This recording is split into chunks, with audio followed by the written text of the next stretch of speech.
C'est très important, en fait, de tirer les leçons d'histoire pour ne pas se faire manipuler encore plus.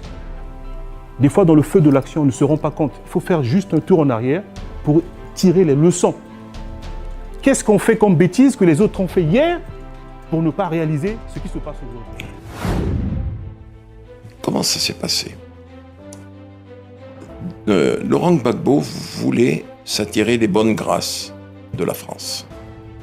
Je lui ai dit, tu sais Laurent, je vais être franc avec toi. Il va falloir que tu puisses contribuer, faire un geste pour M. Chirac. Et j'organise un déjeuner au restaurant La Pérouse. Il y avait Gbagbo dans un salon du restaurant La Pérouse, Gbagbo, Villepin et moi-même. Et là, je dis à Dominique de Villepin, je dis Dominique, comme vous me l'avez demandé, je vais demander à Gbagbo devant vous d'aider le président de la République. Et j'ai demandé à Laurent, voilà ce que je t'ai laissé entendre, je vais le dire devant le Dominique de Villepin, il va falloir que tu puisses aider à l'élection présidentielle de 2002. Et Laurent de dire, je suis de la famille socialiste, je suis un ami de M. Jospin, mais Dominique, j'aiderai à hauteur de 3 millions de dollars M. Chirac. Ce qu'il a fait? Ce qu'il a fait. Est-ce que vous considérez qu'il a été trahi par Jacques Chirac, par Dominique de Villepin, par la France plus largement?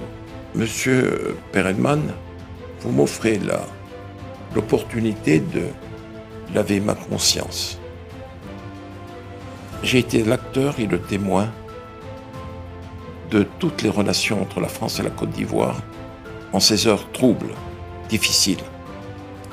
J'ai vu que Jacques Chirac et Dominique ont été d'une ingratitude à nul autre pareil. Et quand, comment vous dire, Laurent est tombé, qu'il a été conduit à La Haye, j'en ai beaucoup souffert. Personnellement et dans ma famille, j'en ai souffert terriblement. Vous vous sentiez coupable? Comment vous dire? Oui. Complice. D'une trahison? D'une trahison. Mais j'étais contre cela. Les derniers moments de la présidence de Gbagbo, je les ai vécus avec Nicolas Sarkozy. Et là, les choses se sont compliquées. Les élections sont là. Et Laurent avait gagné les élections. Nous savons qu'il les avait gagnées. Comme Jean Ping les avait gagnées en 2016 à Libreville. Là, Gbagbo avait gagné les élections. Pas Ouattara. Pas Ouattara. Le Conseil constitutionnel a dit que c'était Laurent le vainqueur. Vous connaissez la dispute, mais bon. Bon, ok, la dispute, bon. Passons. Et le président Sarkozy me fait venir à l'Élysée et il me dit, il va falloir que tu appelles ton ami Gbagbo et que tu lui dises d'accepter de partir. Il aura un statut d'ancien chef d'État, 30 millions CFA, voiture, escorte, et s'il veut, comme il est professeur d'histoire, on lui trouvera une chaire, il pourra se déplacer à travers le monde. Je lui dis, il n'y a pas de problème. Il me dit, va dans le bureau de Claude et tu appelles Gbagbo. J'ai appelé Laurent. L'aide de camp, le colonel, me l'a passé. Laurent Gbagbo me dit, alors Bob, comment va? Je lui dis, Laurent, ça fait des années qu'on se connaît. Je te passe un message du président Sarkozy. Je suis dans le bureau de Claude Guéant. Il te demande ceci, cela. Ce que je viens de dire. Il m'a dit, tu diras à ton ami Sarkozy que je serai son Mugabe. Bob, je t'ai assez entendu. Et il a raccroché. Et je suis allé dire à Sarkozy, il me dit, alors comment ça s'est passé? Je lui dis, bon, voilà comment ça s'est passé. J'en suis malheureux. Il a bondi de son fauteuil. Et il dit, puisque c'est ça, je vais le vitrifier. Vitrifier. Vitrifier. Je lui dis, Nicolas, s'il te plaît, le Conseil constitutionnel a déclaré qu'il avait été élu.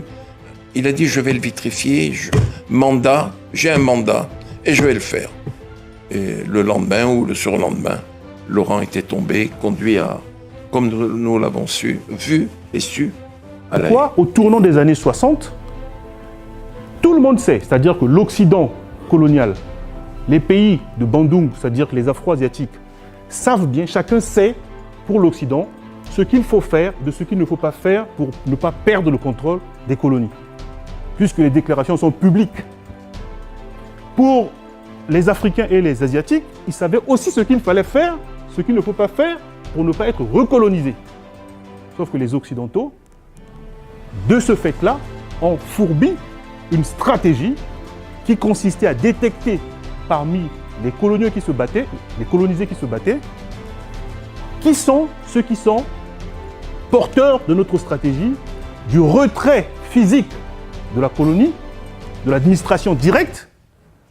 On va mettre les Africains pour que le système continue à fonctionner, c'est-à-dire pour garder la même mise sur les richesses. J'ai mis ici Houphouët-Boigny qui a joué un rôle extraordinaire pour que cette stratégie s'applique aujourd'hui. J'ai mis Mobutu en particulier parce que Mobutu, même si il n'est pas leader en 60, mais il est déjà dans les rouages. Mobutu va contribuer à la trahison et à l'assassinat de Patrice Lumumba, justement parce qu'il était dans les rouages, dès 60. J'ai mis Ahidjo pour le Cameroun, mais ce n'est qu'une image. En face d'Ahidjo, il y a l'UPC qui se bat depuis pour l'indépendance, pour réaliser ce que Bandung avait défini. C'est très important de le noter parce que souvent, nous ne traitons pas assez la question de la trahison. En face d'eux, il y a d'autres Africains, comme Kwame Nkrumah, comme Sékou Touré, comme Barthélemy Boganda, qui eux sont dans l'esprit de Bandung, qui veulent absolument que les indépendances politiques soient accompagnées de tout ce que Bandung avait prévu pour que l'indépendance politique soit une réalité. Et l'affaire qui va faire basculer tout, c'est évidemment l'assassinat de Patrice Lumumba. C'est-à-dire que la destitution et l'assassinat de Lumumba, c'est la preuve pour les Occidentaux qu'ils ne voulaient absolument pas perdre la partie. Tous ceux qui ont vu l'image du président Gbagbo peuvent revoir cette image. Qui sont ceux qui sont autour de Lumumba? Ce sont évidemment tous ceux qui ressemblaient à Houphouët-Boigny, à Mobutu et à Ahidjo. Qui sont ceux qui étaient autour du président Gbagbo quand on l'a tiré de son palais? Donc ce que nous vivons aujourd'hui n'est pas une nouveauté. Qu'est-ce qu'on a fait entre les deux depuis l'assassinat de Lumumba? C'est la première fois que l'ONU intervient en Afrique, après les indépendances. Et pour le compte de qui? Tout le débat autour de l'ONU en Côte d'Ivoire, pendant 5 ou 6 ans, qui a pollué la classe politique. Il suffisait de se reporter sur ce que le Congo a vécu avec l'ONU pour tirer les enseignements. Il n'y a pas de nouveauté. Il y a une production abondante sur l'affaire Lumumba. Production abondante. Il suffit de lire. Donc nous avons vécu la même chose avec le président Gbagbo. Savez-vous pourquoi Lumumba est mort? Est-ce que vous savez pourquoi Lumumba est mort? Il est mort parce qu'il voulait défendre ou qu'il s'était opposé à des intérêts plus forts que ceux qu'il représentait. Mais c'est quoi ces intérêts? C'est vague. Vous faites partie de l'élite congolaise. Lumumba est mort il y a plus de 60 ans. 62 ans ou 3 ans. Parce qu'il, peut-être, vous savez que si on ne sait pas pourquoi Lumumba est mort, c'est-à-dire on n'a pas tiré des bonnes raisons de sa disparition, c'est qu'on a un pan entier de notre histoire que nous méconnaissons. Alors que la vie d'une nation est une continuité historique. Nous sommes en train de continuer une histoire que nous ignorons. Nous sommes qui? Parce qu'un peuple doit être acteur de son histoire. Mais nous ne connaissons pas cette histoire. Et je commence par l'histoire la plus récente. Je ne remonte pas au XVe siècle avec les conquistadors espagnols et lusitaniens. Je parle de la mort de Lumumba. Connaissons-nous pourquoi Lumumba est mort? L'accord avec Kwame Nkrumah? Par exemple. Vous savez, Lumumba arrive, il est Premier ministre. La première chose, il fait une tournée du 2 au 8 août. Le 8 août, Là, je vous parle des témoignages. Nous sommes dans l'émission témoignages que m'a confié mon grand-père Mathias Kemichanga, qui avait accompagné Lumumba dans sa tentative d'exfiltration vers Kisangani. Ils se sont retrouvés à 3, 4 dans la pirogue qui traversait la rivière Kwilu pour aller de l'autre côté et continuer sur Kisangani. Ils étaient à 4. Il y avait lui-même, Patrice Emery Lumumba, Pierre Moulele, et notre combattant Vincent Nubuma, je crois, et mon grand-père Mathias Kemichanga. La nuit à 23h, la nuit du 1er au 2 décembre 60, il dit à mon grand-père, « Tu sais pourquoi les Occidentaux s'acharnent sur moi? Tu sais pourquoi, quoi que je fasse, ils vont me tuer ?» Mon grand-père dit, « Pourquoi ?» Les 8 août, j'ai signé, et c'est la première fois que j'en parle, depuis la mort de mon grand-père, la mort de Lumumba, je n'étais pas encore né. Et j'avais signé un accord secret avec Kwame Nkrumah. Un accord portant création des États-Unis, du Congo et du Ghana. D'autres nations devaient rejoindre cette république confédérale, notamment la Guinée. Conakry. La Guinée de Sékou Touré.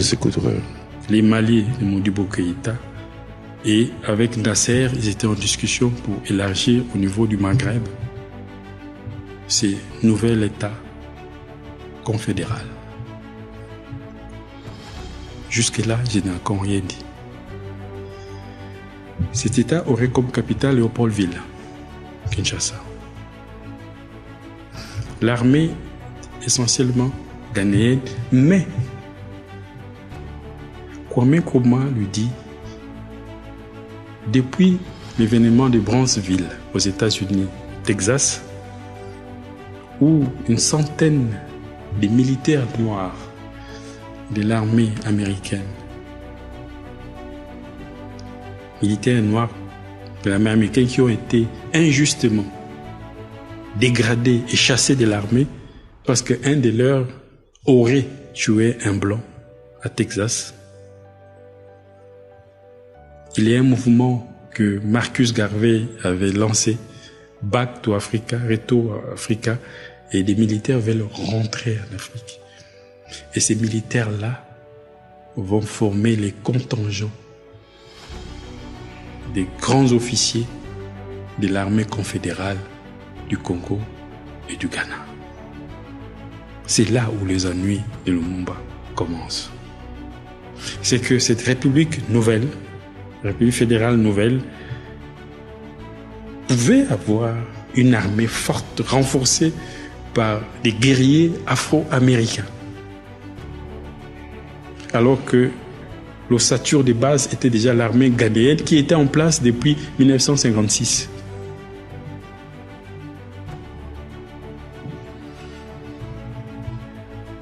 Dubois,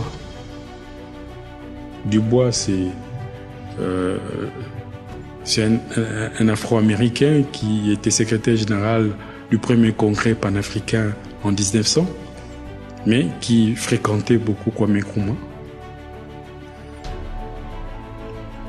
Dubois a eu l'information auprès des services secrets américains que cet acte-là, posé par Lumumba, était éminemment anti-occidental et que cet homme ne devrait plus vivre.